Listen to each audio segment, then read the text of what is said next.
This is really cool. They don't wait for school and tertiary education. People have asked the same question for 60 years. How did things really go between Simon and Garfunkel? What people said in public never told the whole story. When they finally met again in late 2024, it was because of something they didn't expect. It had to do with Paul's ex-wife, a New York apartment building, and a lunch that neither man had planned. Once they did talk, Paul said something that made Art cry all the way through. He told Art that he always thought Art was out to get him. Everyone in the room was shocked by what Art said next. No one knew how far back the truth went. Art Garfunkel was born in Forest Hills, Queens, on November 5th, 1941. From the start, he felt very close to everyone because his family had deep roots that went back a long time. Go to Romania. Art grew up in a semi-detached red brick home at 13658 72nd Avenue in Queens. His grandparents came to America at the beginning of the 20th century and slowly made their way from Manhattan to the quieter streets of Queens. Rose, his mother, lived in that house, who took care of the kids at home, and his father, Jack, who was a salesman and traveled a lot. He had been an actor in a past life, which quietly sparked Art's early love of acting. Art stood between two brothers, Jules and Jerome. Jules was older than Jerome, and the family's strong Jewish values made the home feel like a safe place to be. Even though Jack was on the road a lot, the little times he was home always left an impression on Art. This was especially true when music played and the kids were told to pay close attention and sing along. This shaped Art before he even knew it. Art was only 4 years old when Jack gave him a wire recorder. That quiet start changed. For him as a child, it was a strange and wonderful machine. When he heard his own voice, it made him feel happy. He spent every afternoon singing into the microphone, playing back the recording and listening to it again and again to try to understand every little mistake in pitch and speech. He became very interested in those hours, especially after his dad started putting together early home recording gear in the basement. Soon, the room turned into a vocal lab where Art and his brothers would meet after school to huddle around the microphone and learn how to shape words, control their breath, and make a sound that was so clear. They thought it was well done, even though they didn't know much about professional music. Said later that this was the thing that really got him into music. He wasn't just singing, he was studying himself. This helped him develop the sharp ears that would later make his voice unique. For him, the neighborhood around him became just as important as the house itself. Q. The hills and garden had quiet paths. There were nice grounds and a sense of peace that let Art think about music. His house was only 3 blocks away from Paul Simon's, but neither of them knew how important that one fact would be at that time. Every morning, Art walked the same streets to get to PS 164, then Parsons Junior High, and finally Forest Hills High School. He found his voice in school plays, bands, and talent shows along the way. The daily life in Queens changed him just as much as the recording sessions. When he was in elementary school, he met Paul Simon, another kid who loved music just as much as he did. In the summer of 1953, they had their first real moment together while practicing for a 6th grade play at PS 164 called Alice in Wonderland. Paul saw Art right away because Art was tall, sure of himself, and had a voice that sounded smoother than everyone else's. They were cast as the Cheshire Cat and the White Rabbit. As they practiced their parts, they started to harmonize with each other, finding that their sounds went well together. By the end of the year, they had formed a group to play music on a street corner called the Peptones and sang with friends in the afternoons. They tried to copy the chords they heard on the radio and slowly became close, which would last a long time. Over the next few years, their commitment turned into a hobby that was different from what other teens did for fun.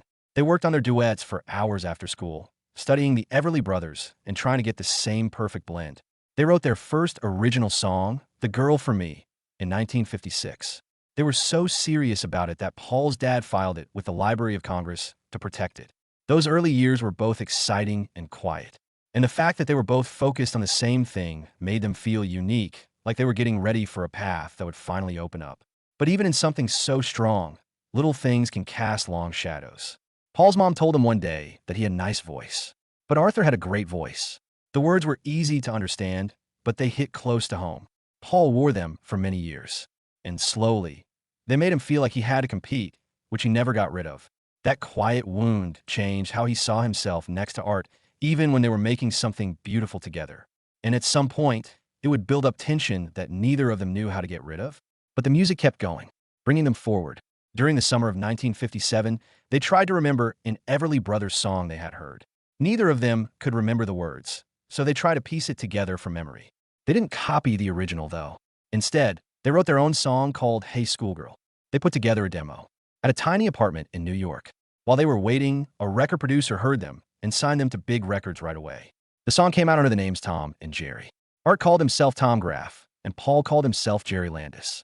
For two high school boys, the song sold 150,000 copies and got to number 49 on the Billboard chart, which was pretty cool. They found out they had not stolen the Everly Brothers song at all when they heard the real one later. Without even meaning to, they had found something new. These early hits got them on American Bandstand on November 22nd, 1957. As teens, they went on national TV and sang Hey Schoolgirl. After the show, they did a short interview with Dick Clark. Their peers and teachers talked about it, and for a short time, they knew what it was like to be rising stars. Even though things were busy and exciting, a quiet change was already happening. Around the same time, Paul started recording songs by himself under the name Jerry Landis, but he didn't tell Art. He cut more than 30 songs by himself and also worked with other acts to make music. Art was hurt in a way he couldn't fully explain when he found out. Paul was Art's best friend, and Art thought that being friends meant being honest. It felt like a small insult to find out that Paul had gone ahead without him. They broke up, which left a mark that would last for years, even after they got back together and made Simon and Garfunkel. In 1964, Art Garfunkel returned to singing with Paul Simon. This seemed like something that had been meant to happen for years. When they were young, they went their different ways. Simon went to England to try to make it on his own, and Garfunkel got caught up in college life. But an easy call from promoter Sid Delsener brought them back together. He would never forget what he saw in them.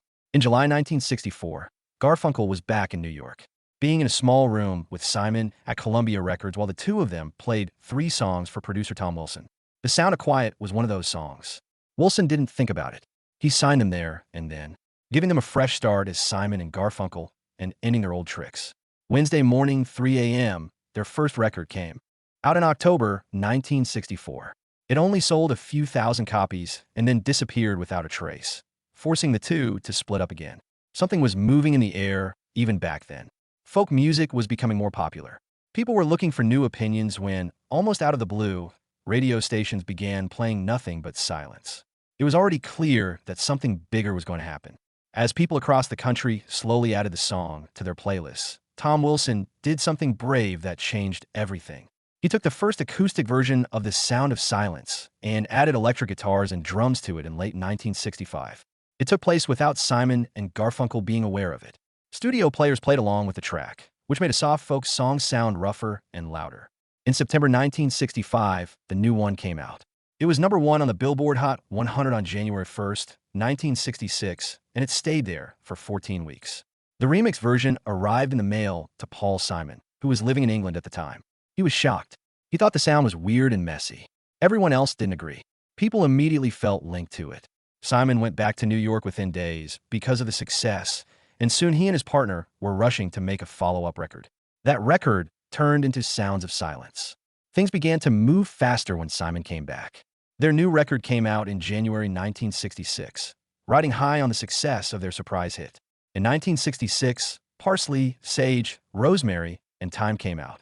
In 1968, Bookends did the same. With each new job, they took a bigger step forward, but their biggest step forward came in 1967, when director Mike Nichols used their songs in the movie The Graduate. It became a wave in culture. Theaters, radios, beds, and dorm rooms were all filled with their music. For many, they were the music of an age trying to figure out who it was. But even though they were becoming more well-known, their relationship was beginning to crack. They started singing Bridge over Troubled Water in 1969, but the session quickly fell apart. Garfunkel filmed Catch-22 in Mexico for most of the year. He was supposed to be gone for only 6 weeks, but shooting took months longer than planned. Simon, on the other hand, stayed in Los Angeles and wrote, organized, and produced almost everything by himself. In later years, he said that the relationship didn't feel fair because he thought he was doing all the creative work and Garfunkel was just there to sing. Later, Garfunkel said that the meetings were bad for him. Months went by. It got less and less time for them to be together. Simon taped some parts by himself, without Garfunkel being there. Garfunkel's famous echo came from hours of trying different things with a Sony reel-to-reel tape deck. Things were getting farther apart than the music they were making, even though it was beautiful. Bridge Over Troubled Water was a force, even with all the stress. The title track spent 6 weeks at the top of the Billboard Hot 100.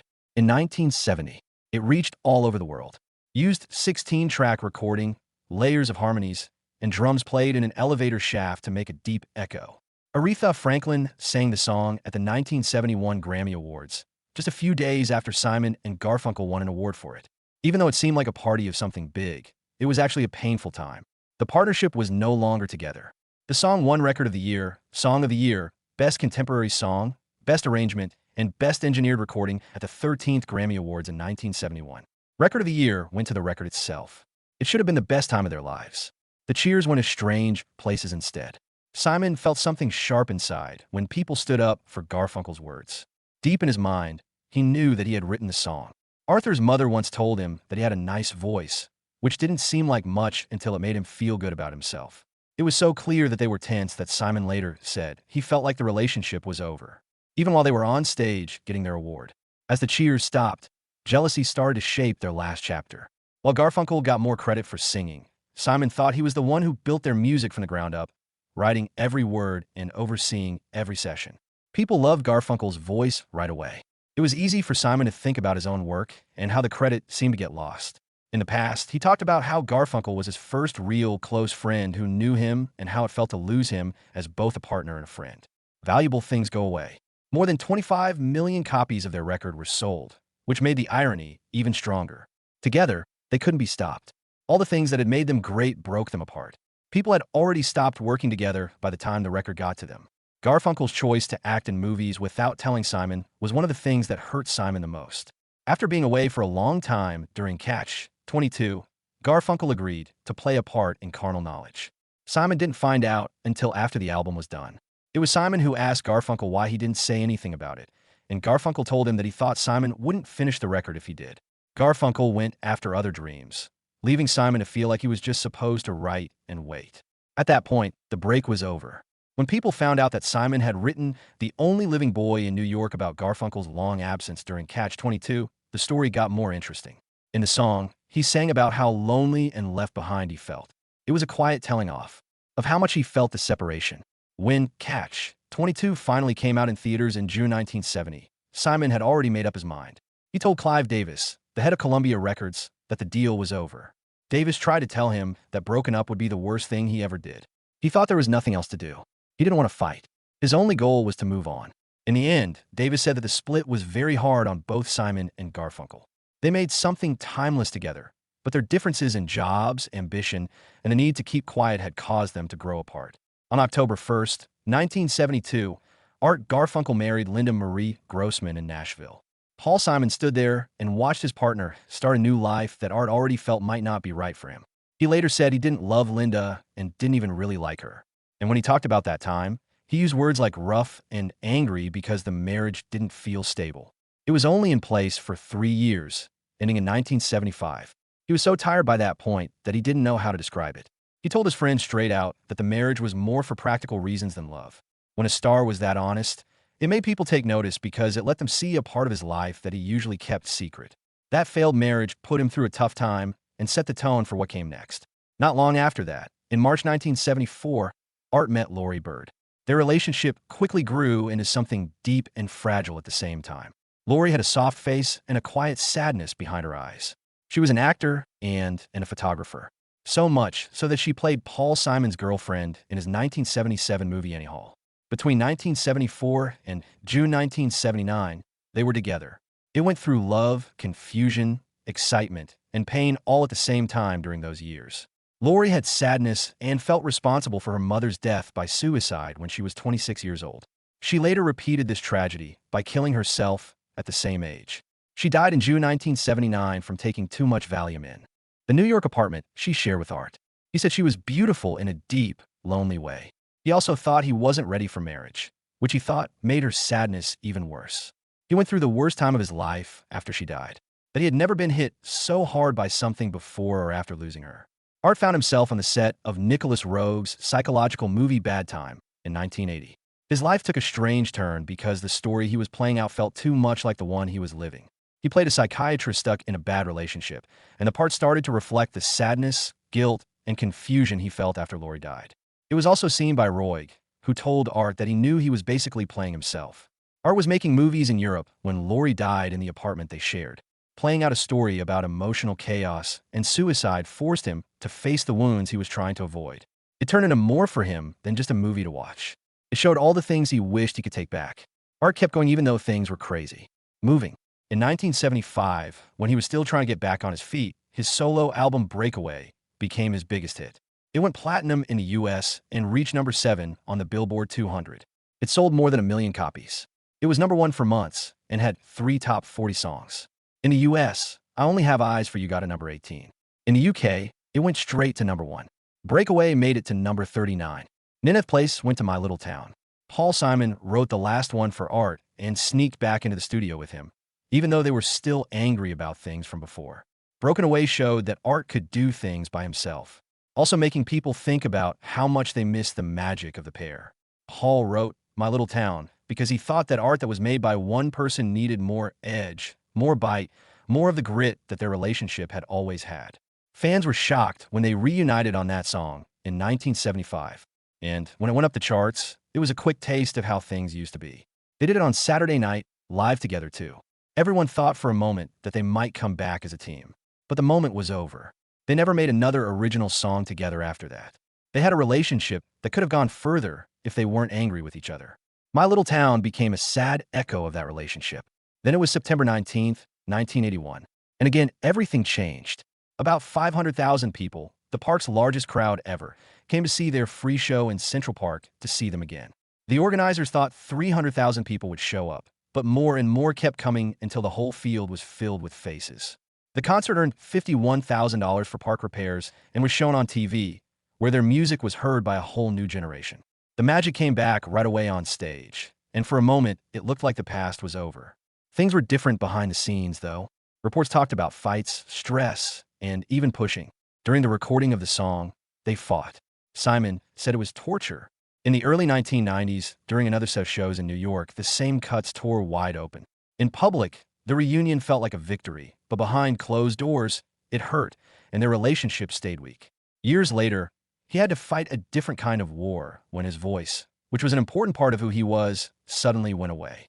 In 2010, he was told he had vocal cord paresis, a rare disease that made one of his vocal cords partially paralyzed. It came just as he and Paul were getting ready for a return tour of North America. The show had to be canceled, and Art felt terrible about it. He had trouble singing and talking for months. Doctors thought that years of smoking had hurt his voice cords, but they couldn't say for sure.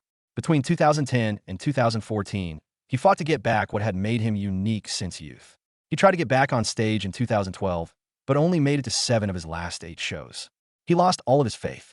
When he lost his voice, he felt like he lost himself, but he kept trying. He did a lot of small shows in 2013. He thought of each one as a step to get better. He had done 49 shows by the end of that year. He finally said that his voice was back in January 2014.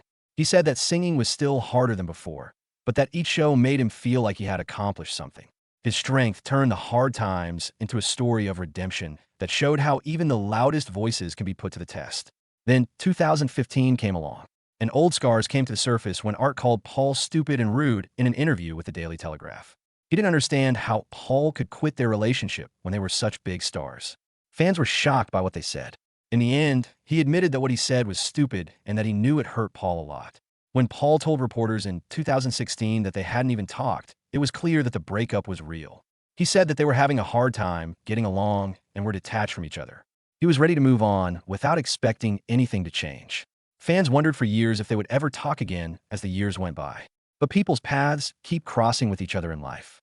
Peggy Simon, who used to be married to Paul Simon, moved into the same New York City building as Art Garfunkel in late 2024. Even though it was just a coincidence, it changed everything. Harper, Paul's son, set up a lunch for the two guys. They hadn't sat down together in years, and when they did, something inside each of them made them feel better. They talked about the hurt, the pain, the pride, and the misconceptions. In those talks, Paul always thought Art was out to hurt him, and he told Art that. When Art heard those words, he started to cry. It was his goal to sound bold, maybe even radical, and change their clean image. But he didn't mean to hurt Paul in ways that would scar him. The emotions took over. Tears showed up. After that, they hugged. They were both in their 80s and admitted that they had always loved each other. They both felt heavy from years of silence. After being apart for a long time, Art told People magazine in December 2024 that they had seen each other again for the first time in years. He asked for forgiveness before it was too late. He cried when he thought about that lunch. He thought of Paul's hug and how good it felt to go back to something familiar. They didn't say anything about music. They didn't need to. It was important that they got better. Artson even said that they might work together one day. Something more important was on their minds than a song at this time. Peace was what they chose. They chose to end a long and painful part of their lives. Plus, after everything they had been through, that quiet choice made them feel like they were finally getting back together.